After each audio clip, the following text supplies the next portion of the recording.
Morning. Good morning. And I would like you to introduce yourself and what you do back home in France. Okay. So I'm Florence Rizzo.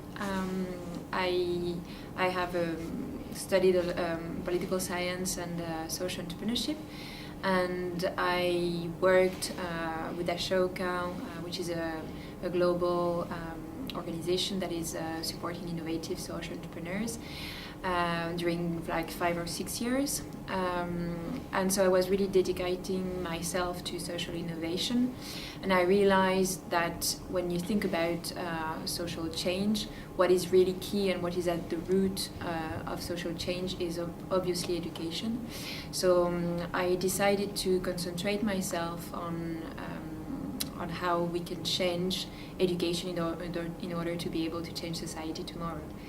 And for me, it's also a way to understand better the human being and how the human being is going to evolve. So this is like a micro and macro level concern. And so I decided to create an organization that is called Creative Lab for Social Change.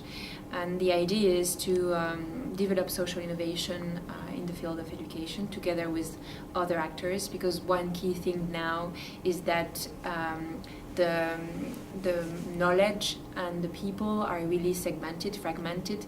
Everybody is working in silos. And we need bridges, we need people that will be able to have a global vision and a systemic vision in order to integrate the different roles and fields of knowledge. So I think what we will need in the future is those kind of people that will be able to bridge gaps and think systemically. So how do you bridge the gaps through your organization? What's the kind of bridging activities do you do? Yeah. The idea is to work, for example, with different social entrepreneurs that are innovators on different segment of the education system. So if you think about people that are on K0, K6, people that are on K6, K12, and then higher education, informal education. So what I'm trying to do is to make them work together in order to have an integrated social innovation process. So it's like bring a culture of collaboration between the ones that are innovating, because usually they are alone and they are just on one part of the system. And then together those innovators will be able to change maybe the national policy. So I'm trying to work with these innovators and also at the national level in France, in for example, the National Council for New Technologies, where we are thinking about how we can use e-education to be able to reduce the failure at the age of 10. Because in France we have almost 20% of the children that are failing when they are entering K6. So there is a key work here to be done, and maybe new technologies is the way to have an education that will be more individualized and that will fail less people. So you think the answer to get more people to successful finishing of their or passing K6 is individualized education? Individualized education, and also to listen to what they need and what they want to learn. There is this pedagogy from Montessori, this Italian woman from the 19th century, and she was really trying to see what can be given to each child at each step of his learning development and learning process. And I think that of course when they have less than 10 years old, they need to be guided, and we need to be guided through our learning process all throughout our lives. But also we need people that are trusting us and that will mentor us somehow in order to be able to move ourselves in different learning environments, families, schools, libraries, museums. We can learn in different environments, and maybe we just need one person that is going to be the one that will guide us through these different learning environments, and maybe to have the school system being able to validate knowledge that will be that would have been acquired outside of the education system. Okay. So, do you think that the guiding part of education should start at a certain level, or should it start from right from the beginning, like K0? I think that it's the education systems are not concentrating enough on pre-primary and primary education. There are lots of studies that prove that if you concentrate energy and money on this particular age, then it's going to change a lot. Education in the future and the future of the learners.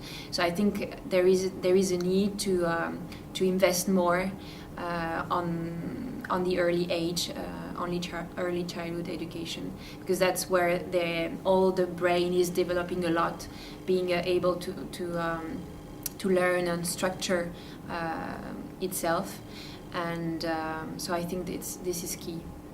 So, do you think that the answer to most of the problems is social enterprises, or do you think the state should be involved at one step of the... Of course, the state should be involved. I think it's the objective is to work hand in hand. I think the traditional education system cannot always innovate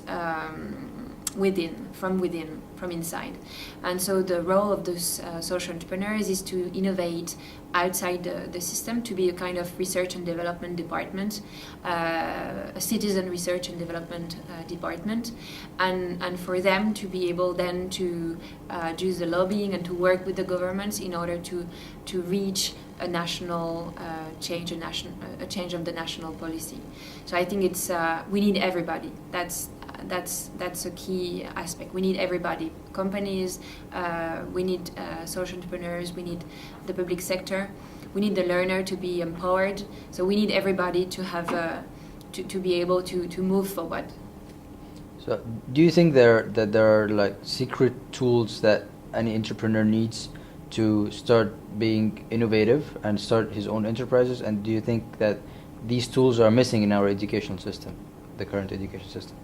I think first that there is a responsibility of any individual to look inside and see what he has in his guts. Like, is there something that you say, this is not possible? I cannot accept that the system is failing so many people. Or I cannot accept that girls are not going to school. Or I cannot accept that in these rural areas they are learning on the floor.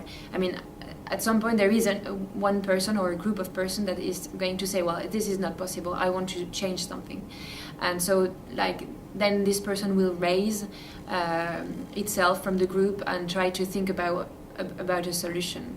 So what I think is that the education system should enable, create an environment of trust where you can take initiatives, where you can grow not only as somebody that is able to do exams in mathematics, but also to grow as a full citizen and as a full human being.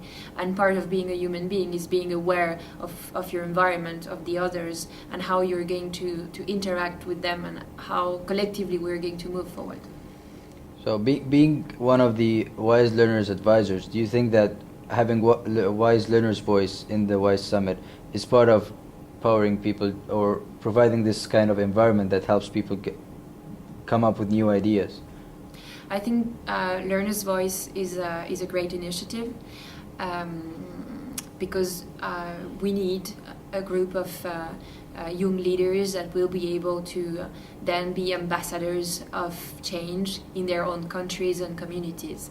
So we need to help the ones that are already that have already opened their eyes in order to help them help the others open their eyes. So I think this is a wonderful initiative, key one, and I think it needs to become a year-round program with maybe regional incubators where we can be helping the learners throughout the year to develop their own ideas, initiatives, and projects.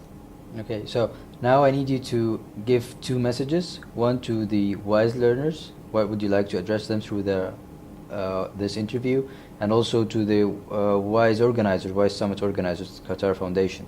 So what's the message that you would like to address to both of them? Yeah, to the WISE learners, I would say, trust yourself, look inside of you, you have the power and you can do a lot. So that will be my message. And for the organizers, I would say that it's great to see that the people that have the power to decide have this vision that education is so key.